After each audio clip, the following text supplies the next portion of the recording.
ঘড়ির কাঁটায় ঠিক রাত ৯টা মানে সময় নিউজরুম লাইভের। আর নিউজরুম লাইভের শুরুতেই নজর রাখবো সামনে ভোট আসরে তৃণমূলের জোড়া ফলা। মঙ্গলবার মতুয়াগড়ে মমতা বন্দ্যোপাধ্যায়ের মিছিল, তার আগে সোমবার সাংগঠনিক বৈঠকে অভিষেক বন্দ্যোপাধ্যায়। বিশেষ নজর উত্তরবঙ্গ এবং মতুয়াগড়ে।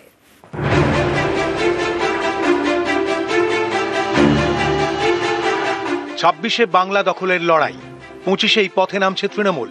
রাজ্যের শাসক দলের বিশেষ নজর উত্তরবঙ্গ এবং উত্তর 24 পরগনার মতুয়াগড়, বনগাঁয়। মঙ্গলবার মতুয়াগড়ে মিছিলে হাঁটবেন মমতা বন্দ্যোপাধ্যায়।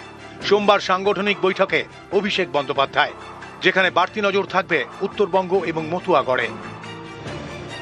ভোটের বাংলায় ভোটার তালিকার বিশেষ নিবিড় সংশোধন অর্থাৎ এসআইআর চলছে। তৃণমূলের দাবি, এসআইআর এর নথি জোগাড় করতে গিয়ে সমস্যার মুখে পড়তে হচ্ছে মতুয়াদের। বাংলায় যেভাবে এসআইআর হচ্ছে তা নিয়ে শুরু থেকেই চড়া সুর মমতা বন্দ্যোপাধ্যায়। এসআইআর বন্ধের দাবিও তুলেছেন তিনি। এই প্রেক্ষাপটে এবার মতুয়াগড়ে মমতা। মঙ্গলবার বনগাঁর ত্রিকোণ পার্কে জনসভা, তার আগে প্রায় 3 কিলোমিটারের মিছিল চাঁদপাড়া থেকে ঠাকুরবাড়ি পর্যন্ত। এর ঠিক আগের দিন সোমবার সাংগঠনিক বৈঠক করবেন অভিষেক বন্দ্যোপাধ্যায় ভার্চুয়ালি। সব স্তরের জনপ্রতিনিধি এবং সাংগঠনিক পদাধিকারীরা থাকবেন বৈঠকে। অভিষেকের বৈঠকে প্রায় 10,000 নেতার উপস্থিত থাকার কথা। এই বৈঠকে তৃণমূল শীর্ষ নেতৃত্বের নজর মূলত দুদিকে, উত্তরবঙ্গ এবং দক্ষিণবঙ্গের মতুয়াগড়। এসআইআর চলাকালীন নির্দিষ্ট দায়িত্ব দেওয়া হয়েছিল নেতাদের। সেই দায়িত্ব তাঁরা কতটা পালন করেছেন তা নিয়ে আলোচনা হবে এই বৈঠকে। পাশাপাশি এসআইআর এর দ্বিতীয় ধাপের জন্যও টার্গেট বেঁধে দেওয়া হতে পারে। 26-এর বিধানসভা ভোটের আগে তৃণমূলের শীর্ষ নেতৃত্বের নজরে সেই এলাকাগুলি যেখানে 24-এর লোকসভা ভোটেও তুলনায় ভালো ফল করেছে বিজেপি। গত লোকসভা ভোটে রাজ্য জুড়ে তৃণমূলের ঝড়, কিন্তু উত্তরবঙ্গে বিজেপি এগিয়ে ছিল। লোকসভা নির্বাচনের ফলের নিরিখে উত্তরবঙ্গের 54টি বিধানসভা আসনের মধ্যে বিজেপি এগিয়ে 32টিতে, তৃণমূল এগিয়ে 15টিতে। উত্তরে যেমন রাজবংশী আদিবাসী ভোট, দক্ষিণে তেমনই বড় ফ্যাক্টর মতুয়া। 24-এর লোকসভা ভোটে মতুয়াগড় বলে পরিচিত বনগাঁ আসনে জেতেন বিজেপির শান্তনু ঠাকুর। এবার সেখানে বিশেষ নজর তৃণমূলের। আবির ঘোষাল, নিউজ 18 বাংলা। মিশন 26, উত্তরবঙ্গের জমি ধরে রাখতে মরিয়াবঙ্গ বিজেপি। রাজ্যের শাসক দলকে বিঁধতে সুকান্ত মজুমদারের হাতিয়ার বঞ্চনার অভিযোগ। নর্থ বেঙ্গল আসলে নট বেঙ্গল। মাননীয় মুখ্যমন্ত্রী এই জায়গা থেকে উত্তরবঙ্গের মানুষের কথা ভেবে, বাজেট তো মানুষের জন্য তৈরি হয়, 18% মানুষের কথা ভাবুন, প্রায় 19% মানুষ, প্রায় 18.35% জিওগ্রাফিক্যাল এরিয়া, সেই অঞ্চলের মানুষের কথা ভেবে বাজেট বরাদ্দ আপনি বাড়ান। গতবার 56টি আসনের মধ্যে সিংহভাগ আসন উত্তরবঙ্গের মানুষ ভারতীয় জনতা পার্টিকে দিয়েছিল। এবারও তার থেকে বেশি সংখ্যক সিট ভারতীয় জনতা পার্টি পাবে, আমার পূর্ণ বিশ্বাস। আসছে ভোট আর বাড়ছে এসআইআর সংঘাত। বৃহস্পতিবার মুখ্য নির্বাচন কমিশনারকে চিঠি লিখে অবিলম্বে এসআইআর বন্ধ করার দাবি জানান মুখ্যমন্ত্রী মমতা বন্দ্যোপাধ্যায়। আর পরের দিনই গুজরাটের সভা থেকে এসআইআর এর পক্ষে চড়া সুর কেন্দ্রীয় স্বরাষ্ট্রমন্ত্রী অমিত শাহের।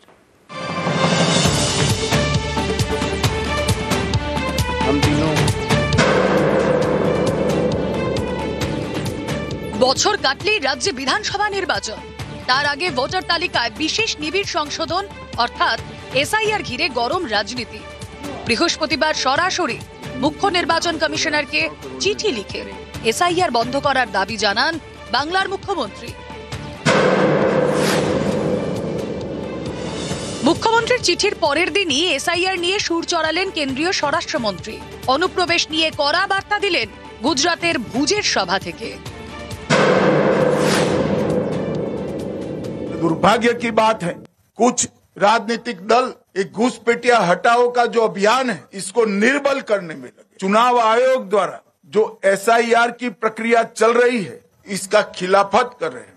इस देश में से एक एक घुसपैठिए को चुन चुन कर बाहर निकालेंगे, ये हमारा प्रण है।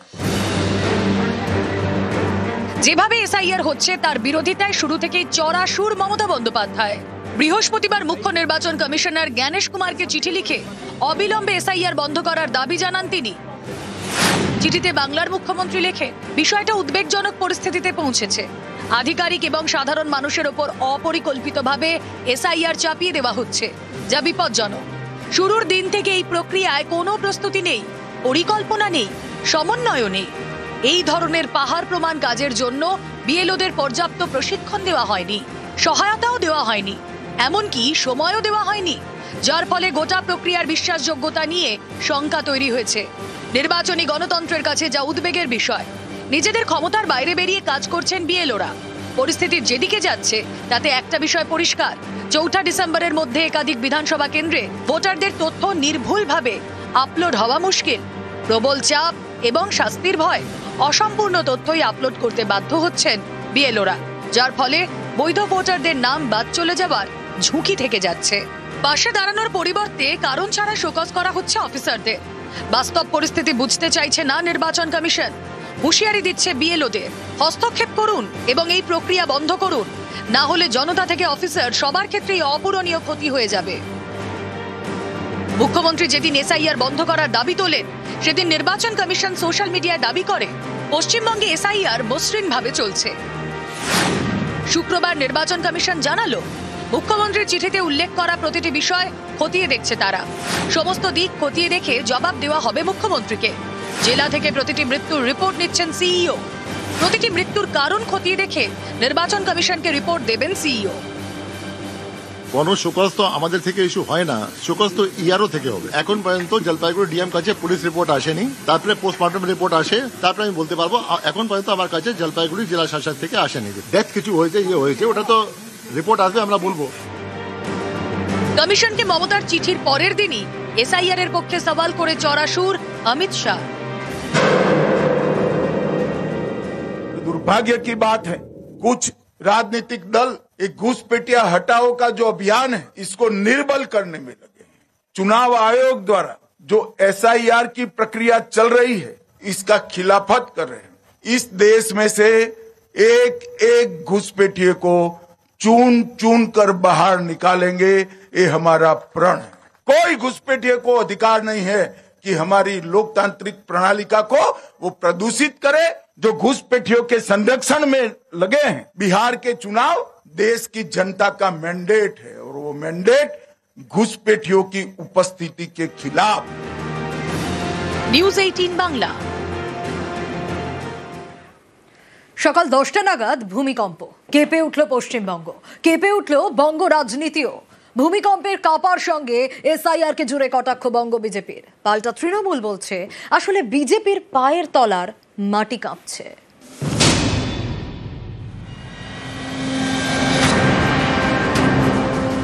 শুক্রবার সকাল 10:08, ভূমিকম্প, কেঁপে উঠল পশ্চিমবঙ্গ, কাঁপল বঙ্গ রাজনীতিও। ভূমিকম্পের সঙ্গে এসআইআর কে মিশিয়ে রাজ্যের শাসক দলকে কটাক্ষ করল বিজেপি। বাংলায় যেভাবে এসআইআর হচ্ছে, শুরু থেকেই তার বিরোধিতায় সরব মমতা বন্দ্যোপাধ্যায়।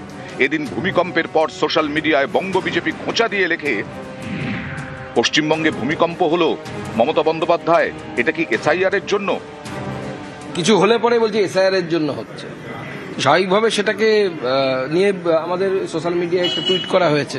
কারণ কেউ যদি পা পিছলেও পড়ে যায়, বলে মমতা বন্দ্যোপাধ্যায় বলবেন যে ওটা পা পিছলে পড়ে গেছে কারণ তিনি মাথায় এসআইআর চিন্তা করছেন। সম্প্রতি একজন বিএলওর অ্যাক্সিডেন্ট হয়েছে, সেক্ষেত্রেও তো তৃণমূল কংগ্রেস সেরকমই ক্লেম করছে। সে অ্যাক্সিডেন্ট করেছে কারণ তিনি বাইক চালাতে চালাতে নাকি এসআইআর এর কথা ভাবছিলেন। তৃণমূলের লোকেরা যে এত মনের কথা বুঝতে পারে আমরা আগে জানতাম না। তৃণমূল কংগ্রেস যেটা বলছে আমরা সেটাই বাংলার জনগণের সামনে তুলে ধরেছি। জবাব দিতে তৃণমূলে দেরি করেনি, তারাও সোশ্যাল মিডিয়ায় লেখে আসলে বিজেপির পায়ের নিচের মাটি কাঁপছে। 2026-এর ভোটে যে তারা হারতে চলেছে সেটা বুঝতে পেরেছে। দিল্লির জমিদাররা চিন্তা করবেন না, এই কম্পন আপনাদের কাছেও পৌঁছবে। আপনাদের নেতা, দুর্ভাগ্যজনকভাবে তিনি দেশের প্রধানমন্ত্রী। তিনি শিক্ষা দিয়ে গেছিলেন 2016 বিধানসভা নির্বাচনের সময়, যখন পোস্তার উড়ালপুল ভেঙে পড়েছিল একটা অংশ, অ্যাক্ট অফ গড, ভগবান নাকি সাজা দিয়েছেন, শিক্ষা দিয়েছেন। ও মোদিবাবু, যখন আপনার গুজরাটে মোরবি নদীর উপর ব্রিজটা ভেঙে পড়েছিল, ওটা কি অ্যাক্ট অফ গড ছিল না অ্যাক্ট অফ ফ্রড ছিল? যে আসলে ভূমিকম্পটা তো হবে, আসলে এসআইআরও হবে। এসআইআর করবে বাংলার মানুষ, ভারতীয় জনতা পার্টির নামটাই মুছে দেবে, আর ভূমিকম্প টের পাবে 2026 সালের নির্বাচনের যেদিন ফল বেরোবে। এক শীতকালে ভোট এলেই জমে উঠত দেওয়াল লিখনের লড়াই, ছড়া কেটে কার্টুন এঁকে চলতো তু তু ম্যায় ম্যায়। গত কয়েক বছরে পাড়ার দেওয়ালের সেই লড়াই সোশ্যাল মিডিয়ার দেওয়ালে চলে গেছে। সেখানে লড়াই এমনই যে ভূমিকম্পও বাদ যাচ্ছে না। ভূমিকম্প নিয়েও রাজনীতি। নিউজ 18 বাংলা। এসআইআর ঘোষণা হওয়ার পর থেকে একের পর এক মৃত্যুর অভিযোগ রাজ্যে। এসআইআর আতঙ্কে আবারও মৃত্যুর অভিযোগ। মুর্শিদাবাদের ভগবানগোলায় হার্ট অ্যাটাকে প্রাণ গেল বৃদ্ধের। পূর্ব মেদিনীপুরের তমলুকেও হার্ট অ্যাটাকে বৃদ্ধার মৃত্যু। আর কোচবিহারের শীতল